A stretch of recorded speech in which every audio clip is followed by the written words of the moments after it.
Hello friends, स्वागत है आपका अपने यूट्यूब चैनल टैग कोडिंग में। इस वीडियो में हम पैलिंड्रोम नंबर को चेक करेंगे प्रोग्राम के थ्रू। यूजर से कोई भी एक रैंडम नंबर लेंगे, उसको इनपुट करेंगे और उसको चेक करेंगे कि ये नंबर पैलिंड्रोम है या नहीं। इससे पहले अगर आप लोगों ने आपके अपने चैनल टैग कोडिंग को सब्सक्राइब नहीं किया है तो प्लीज़ सब्सक्राइब कर लीजिए, जिससे नेक्स्ट टाइम मैं जो भी वीडियो अपलोड करूँ आपके पास नोटिफिकेशन आ जाए। तो चलिए गाइस, प्रोग्राम को स्टार्ट करते हैं। इसके बाद हम ट्राई रन करना सीखेंगे, जिससे आपको अच्छे से समझ में आ जाएगा। तो सबसे पहले हम स्कैनर क्लास का पैकेज इंपोर्ट करेंगे, import Java dot यूटिल dot scanner से। इसके बाद हम अपनी एक पब्लिक क्लास बना लेंगे, क्लास का एक ऑब्जेक्ट होगा। आफ्टर दैट हम अपना मेन मेथड लिखेंगे, public static void main string args. हमारे पास इंटीजर टाइप की वैल्यू होगी तो हम इंट डेटा टाइप लेंगे और इसके बाद हम अपने वेरिएबल्स को लिख देंगे। N s equal to 0, c r, दो वेरिएबल्स और बना लिए हैं और यहाँ पर हमने 0 को एस में असाइन कर दिया है। यहाँ पर हमने एन, सी आर और एस इक्वल टू 0 को एस में असाइन क्यों किया है, ये जब हम प्रोग्राम को आगे एक्सप्लेन करेंगे तो आपको अच्छे से समझ में आ जाएगा।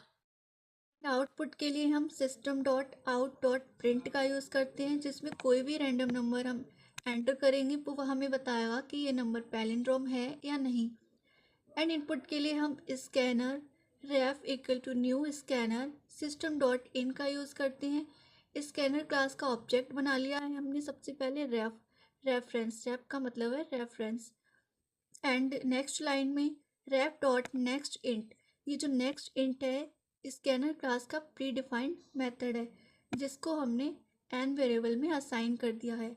एंड नेक्स्ट लाइन में सी इक्वल टू एन वेरिएबल को हमने सी में असाइन कर दिया है। इसके बाद हम अपना एक वाइल लूप बनाएंगे, जिसमें एक कंडीशन होगी एन ग्रेटर देन 0। अगर ये कंडीशन ट्रू होती है तो हमारा प्रोग्राम आगे एग्जीक्यूट करेगा। And after that r equal to n modulo 10. Next s equal to s into 10 plus r. Next line में n equal to n divided by 10। यहाँ पर आपको कुछ भी समझ नहीं आने वाला है गाइस। जब हम ड्राई रन में दोबारा से चेक करेंगे इसकी कंडीशन तो आपको अच्छे से समझ आ जाएगा। अभी हम प्रोग्राम को देख लेते हैं। इसके बाद हम एक इफ़ स्टेटमेंट बनाएंगे, जिसमें कंडीशन होगी c double equal to s. अगर सी एस के इक्वल है तो हमारा पैलिंड्रोम नंबर प्रिंट हो जाएगा। अगर सी एस के इक्वल नहीं है तो नॉट पैलिंड्रोम नंबर प्रिंट होगा।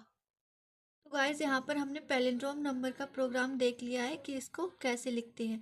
अब हम ड्राई रन में चेक करेंगे कि प्रोग्राम वर्क कैसे करता है। तो चलिए ड्राई रन में चेक करते हैं।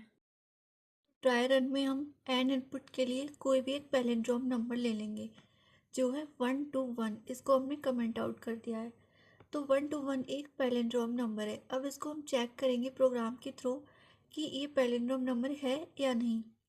एंड यहाँ पर हमने c equal to n variable को c में असाइन कर दिया है। यहाँ पर n की वैल्यू क्या थी, 121। अब यहाँ पर c की करंट वैल्यू क्या हो गई है, 121, क्योंकि हमने n वेरिएबल को c में असाइन कर दिया है।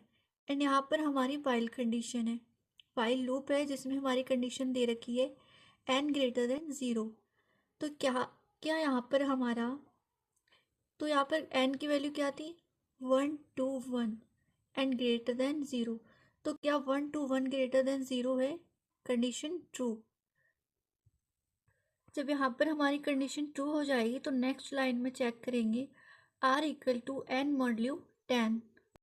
एंड जब वाइल लूप में हमारी कंडीशन ट्रू हो जाएगी तब नेक्स्ट लाइन में हम अपना रिमाइंडर फाइंड करेंगे। एंड यहाँ पर n की वैल्यू हमारे पास थी 121, तो कमेंट आउट करके लिखेंगे n की वैल्यू क्या थी, 121 एंड मॉड्यूलो 10 को हम 121 से जब डिवाइड करेंगे तो 12 टाइम्स डिवाइड होगा तो क्या आ जाएगा, 120। तो यहाँ पर हमारा 1 रिमाइंडर आ जाएगा। जो हमारा 1 रिमाइंडर है वो r वेरिएबल में स्टोर हो जाएगा। तो अभी r की करंट वैल्यू क्या है, 1। नेक्स्ट लाइन में s into 10 plus r, s की वैल्यू हमने ऊपर क्या ली थी, 0। तो 0 इंटू 10 क्या होगा, 0 एंड प्लस r, आर की करंट वैल्यू क्या थी 1, तो यहाँ पर 0 इंटू 10 प्लस 1, तो आंसर हमारे पास आ जाएगा 1। नेक्स्ट लाइन में n equal to n divided by 10, तो n की वैल्यू 121 थी, यहाँ पर n की वैल्यू 121 थी एंड 10 को हमने डिवाइड कर दिया है, 121 को 10 से डिवाइड कर दिया है, तो हमारे पास 12 आ गया। 12 टाइम्स ये डिवाइड हुआ है ना, तो अभी हमारे पास n की करंट वैल्यू 12 है। इसके बाद हम दोबारा से वाइल लूप में जाएंगे और कंडीशन चेक करेंगे। तो कंडीशन के अकॉर्डिंग n ग्रेटर देन 0, यहाँ पर n की करंट वैल्यू क्या थी 12, तो यहाँ पर 12 ग्रेटर देन 0 है क्या, कंडीशन ट्रू। जब कंडीशन ट्रू हो जाएगी तो यहाँ पर हम अपना दोबारा से रिमाइंडर फाइंड करेंगे। r equal to n modulo 10, n का करंट वैल्यू हमारे पास क्या थी 12,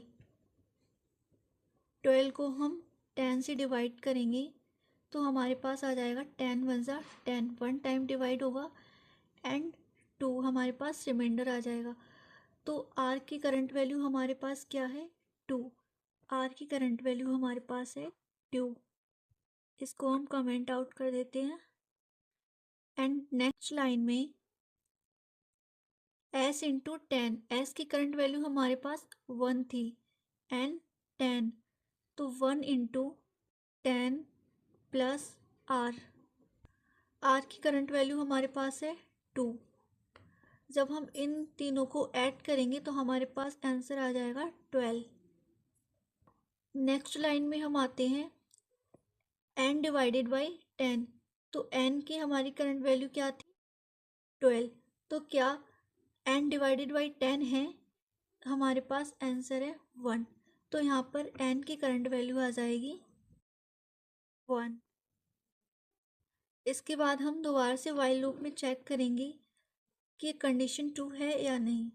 n की वैल्यू क्या थी, n की करंट वैल्यू क्या कहाँ पर है, ये है, n की करंट वैल्यू हमारे पास थी 1, तो 1 ग्रेटर देन 0 है क्या, कंडीशन ट्रू है, ये कंडीशन ट्रू है। हम दोबारा से अपना रिमाइंडर फाइंड करेंगे, r equal to n modulo 10, n की करंट वैल्यू हमारे पास क्या थी 1, तो यहाँ पर हम चेक करते हैं इस वाली कंडीशन को, n की वैल्यू क्या है 1, यहाँ पर 1 को हम 10 से डिवाइड करेंगे एंड अगर यहाँ पर हम 10 को 1 से डिवाइड करेंगे तो हमारे पास रिमाइंडर आएगा 0, डिविजिबल तो हो जाएगा लेकिन हमारे पास इसका जो आंसर आएगा 0.1 आएगा जो फ्लोटिंग नंबर होगा, बट हमें यहाँ पर चाहिए इंटीजर वैल्यू, क्योंकि यहाँ पर n हमारा क्या है इंटीजर वैल्यू है और इंटीजर वैल्यू सिर्फ 0 को कंसीडर करती है, इसलिए हम इसको ऐसे भी डिवाइड कर सकते हैं। 10 को जब हम 0 से डिवाइड करेंगे तो हमारे पास रिमाइंडर 1 आ जाएगा, तो यहाँ पर हमारे पास r की करंट वैल्यू आ गई है 1। एंड सेकेंड लाइन में s into 10 plus r, s की करंट वैल्यू हमारे पास क्या थी 12, यहाँ पर हम चेक करेंगे s की current value 12 into 10 plus r की करंट वैल्यू हमारे पास क्या थी 1। जब हम इन तीनों को मल्टीप्लाई करके ऐड करेंगे तो हमारे पास आंसर क्या आ जाएगा 121। इसके बाद हम दोबारा से वाइल लूप में चेक करेंगे कंडीशन के according n greater than 0, n की करंट वैल्यू हमारे पास क्या आ गई अब 121, क्या 121 ग्रेटर देन 0 है, कंडीशन फॉल्स है। जब कंडीशन यहाँ पर हमारी फॉल्स हो जाएगी तो हमारा जो वाइल लूप है वो टर्मिनेट हो जाएगा। इसके बाद हम आते हैं अपने इफ़ स्टेटमेंट में। तो इफ़ स्टेटमेंट में क्या कंडीशन है, c double equal to s, मतलब सी एस के बराबर होना चाहिए। तो यहाँ पर हमारा सी की वैल्यू क्या है 121, 121, इसको कमेंट आउट करके लिखते हैं, सी की वैल्यू है 121 डबल इक्वल टू एस की वैल्यू क्या है यहाँ पर हमारी 121। क्या ये दोनों वैल्यू इक्वल है, ऑफ कोर्स ये दोनों वैल्यू इक्वल है, ये दोनों वैल्यू इक्वल है, कंडीशन ट्रू है, इसलिए यहाँ पर पैलिंड्रोम नंबर प्रिंट हो जाएगा। अगर यहाँ पर 121 की जगह कोई और वैल्यू होती जो पैलिंड्रोम नंबर नहीं होता तो हमारे पास नॉट पैलिंड्रोम नंबर प्रिंट होता। इसलिए यहाँ पर हमने एक सी वेरिएबल लिया था अलग से, जो हमने एन को सी में असाइन कर दिया था। जो सी वेरिएबल, अगर हम यहाँ पर सी वेरिएबल नहीं लेते तो यहाँ इफ स्टेटमेंट में हम सी वेरिएबल को एस से कंपेयर नहीं कर सकते। तो गाइस ये था हमारा पैलिंड्रोम नंबर प्रिंट करने का प्रोग्राम, जिसमें हमने चेक किया प्रोग्राम के थ्रू कि ये नंबर पैलिंड्रोम है या नहीं।